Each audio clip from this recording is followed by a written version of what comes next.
আসসালামু আলাইকুম রহমতুল্লাহ।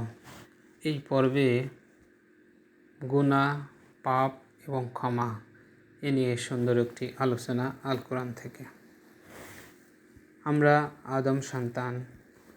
আদম আলাইসাল্লাম হলেন প্রথম মানুষ, প্রথম নবী এবং আমাদের আদি পিতা আদম আলাইসাল্লাম থেকে মানব যাত্রা শুরু।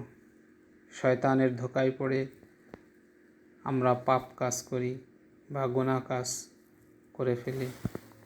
আল্লাহ সুবহানাহু ওয়া তাআলা ক্ষমা করতে পছন্দ করেন। আদম আলাইসাল্লামকে ক্ষমা করেছিলেন। আদম আলাইসাল্লাম যে দোয়া পাঠ করে আল্লাহর কাছে ক্ষমা প্রার্থনা করেছিলেন এবং দোয়া কবুল করেছিলেন তা হলো এই: বিসমিল্লাহির রহমানির রহিম। ربنا ظلمنا أنفسنا وإن لم تغفر لنا وترحمنا لنكونن من الخاسرين।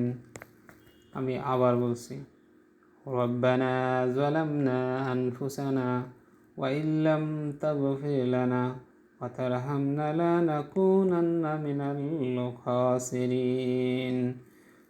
দোয়াটি শুনে বারবার তেলাওয়াত শুনে মুখস্থ করে ফেলুন এবং আল্লাহ তাআলার দরবারে মোনাজাতে এই দোয়া বেশি বেশি পাঠ করুন। ভিডিওটি ভালো লাগলে চ্যানেলটি সাবস্ক্রাইব করুন। প্রতিটি ভালো কাজ একটি সাদাকা। লাইক, কমেন্ট, শেয়ার দিয়ে ভিডিওকে অন্য মুসলমান ভাইদের দেখার সুযোগ করে দিন। এতে আপনি সাদাকায়ে জারিয়ার সওয়াব পেতে থাকবেন।